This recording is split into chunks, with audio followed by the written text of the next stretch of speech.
सेवा करता है कोई देवता, कोई देवी सेवा करती है।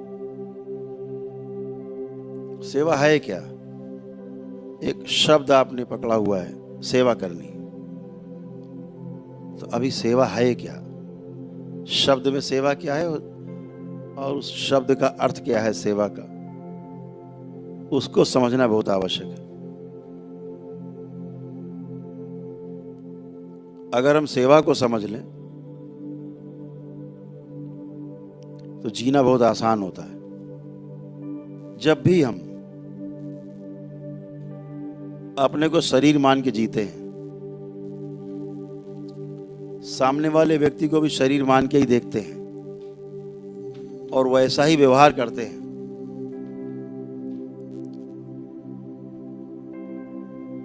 वहां पर शोषण है, कम ज्यादा दिखाई देता है। अपने से छोटा दिखेगा या बड़ा दिखेगा, अपने से गरीब दिखेगा या अमीर दिखेगा, अपने से ज्यादा ज्ञानी दिखेगा या अज्ञानी दिखेगा, अपने से ज्यादा या कम, हर क्षेत्र में व्यक्ति दिखाई देगा।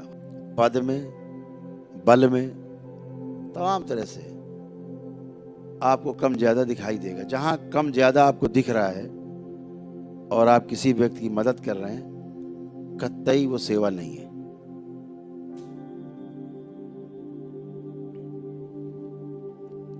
बिल्कुल सेवा भाव नहीं है। वहां कुछ पाने की चाहत है, यश या धन, कुछ भी पाने की चाहत है। सेवा का अर्थ ही बड़ा व्यापक है, बहुत अद्भुत है। सेवा संकल्प के साथ ही में शुरू की जा सकती है, बिना संकल्प के सेवा नहीं हो सकती। अगर आपका संकल्प कमजोर है, सेवा होना मुश्किल काम है। संकल्प अगर आपका मजबूत है तो सेवा में लेने देने का भाव है ही नहीं, होने का भाव है। और सामने वाला व्यक्ति आपको दिखता नहीं है, सामने वाले व्यक्ति में उसका जीवन दिखता है अपने जैसा। जैसा मैं चाहता हूं, सामने खड़ा व्यक्ति भी वैसा ही चाहता है, ऐसा दिख जाए तो आपके द्वारा जो होगी वो सेवा ही होगी। अगर ये दिख जाए सामने वाले व्यक्ति में कि केवल शरीर नहीं है, ये शरीर तो जीवन अपने भोग काटने के लिए आया है,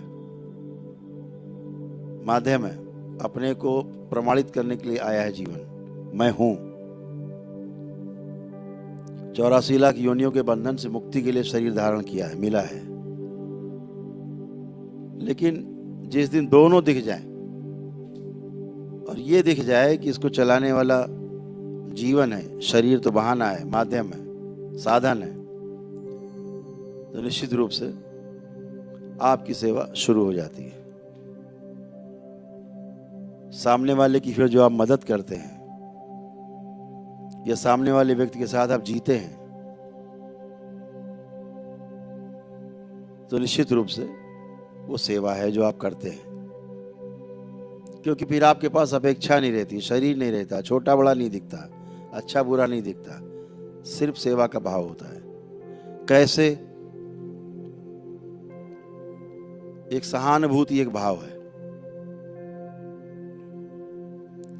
एक भाव ईर्ष्या का है। ईर्ष्या का जब भाव रहता है तो हम सामने वाले व्यक्ति के हर कार्य पर संदेह करते हैं।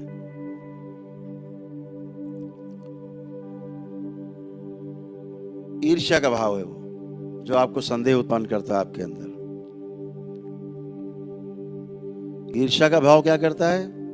सामने वाले व्यक्ति ने कोई गलती की, आप तुरंत उसके आसपास जो वातावरण है उसमें फैलाने की कोशिश करेंगे, ये आदमी ठीक नहीं है, बदमाश है, ये तो ऐसे ही करता है, ये जानबूझ के करता है, ये नालायक है, ऐसा फैलाएंगे। क्योंकि शरीर ही दिख रहा है, शरीर रूप दिख रहा है, छोटा बड़ा दिख रहा है, अच्छा बुरा दिख रहा है।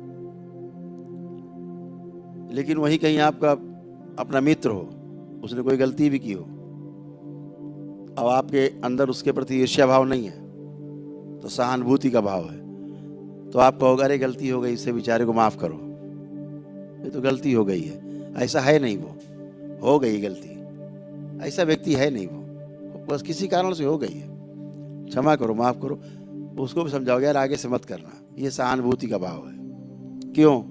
उसमें अपना जैसा दिख रहा, मित्र में हम स्वयं को देखते हैं। बहुत अद्भुत बात है, ये संसार में एक ही ऐसा है जिसमें हम अपने को देखते हैं, वो मित्र होता है अपने जैसा।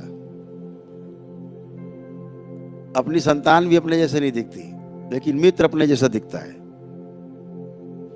मित्र हमारा मिरर होता है, मिरर, तो अपने जैसा दिखता है।